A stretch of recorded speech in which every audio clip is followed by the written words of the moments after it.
independent grocers are calling on the government, the Trudeau government, to hit pause on this particular grocery item going up in price next February. It goes up in price every year, but they want to hit pause on it because it could go up for as much as 1.77%. All they offered, since they promised to bring prices down by Thanksgiving, is a code of conduct, an office, and a photo op. You can't eat any of those three things. Your plan to ask CEOs nicely to reduce prices is ridiculous.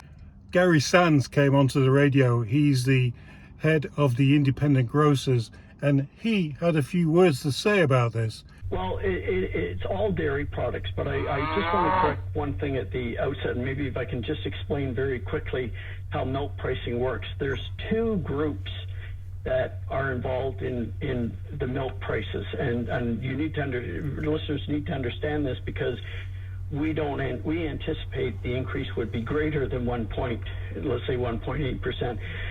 So the producers are the farmers, and through marketing boards in Canada, the Canadian Dairy Commission, they determine if the producers, the farmers, are going to get an increase. And this is done every year, yeah? That's right, and sometimes over the last 2 or 3 years, it's been more than that.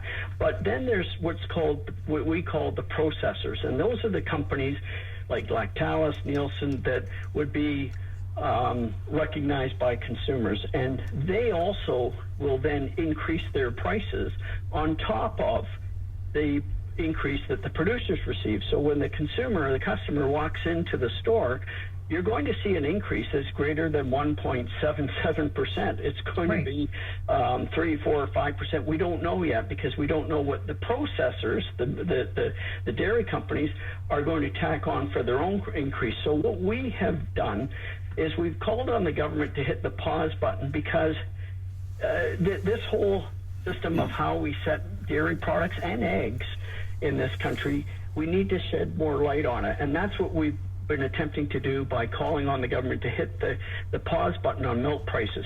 You have to remember, too, right now, it was just a few weeks ago, the Prime Minister was saying he was calling for price stability for Canadians, and the chains have indicated they're going to freeze prices. So if we're going to really achieve this objective, then everybody has to play a part, and that goes from gate to plate. And so that's what we're trying to do, is just bring more light and transparency to how milk prices in this country are set.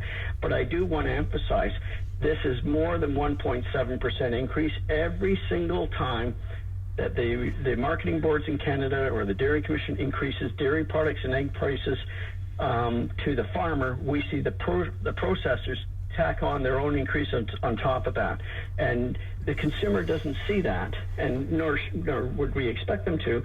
But we're trying to help them understand how pricing works, and that if it's an independent grocer, we're not gouging the consumer. If you see an increase in dairy products of 3, 4, or 5%, it ain't us. There's the other effect as well with milk. Milk is used to make cheese and make butter, so there's like a trickle-down effect on pricing, yeah? Yeah, exactly. That's why it'll reverberate throughout the industry, and even in other sectors like restaurants. So what about the farmers? How will this affect them? We sympathize with the farmers, but remember, we're independent grocers. We're Main Street, not Bay Street, and our margins are 2%. That's the overall margin of an independent grocer. Independent grocers are close to becoming an extinct group almost, in terms of trying to compete in Canada. Recently, we had a Competition Bureau report come out and say that governments, plural, have to do more to help support independent grocers. So a lot of the issues and challenges that farmers face, we face as independent grocers, but we don't have a system that would automatically give us an increase to keep pace with some of the costs that we're facing. A lot of those costs, the independent grocer just has to absorb. So again, if farmers are listening, we understand your challenges. We as an association are the only retail association that does not oppose supply management. We understand why the system's there, and we try to work with it. But at the same time, when Canadians are feeling so challenged about affordability and costs, we need to have more transparency and more understanding about what goes into setting the price, and really, is this the right time to be increasing prices? So let's hope that something happens and the government get a kick up the bum and they react to this and they actually stop these prices from ever increasing. Till next time, guys.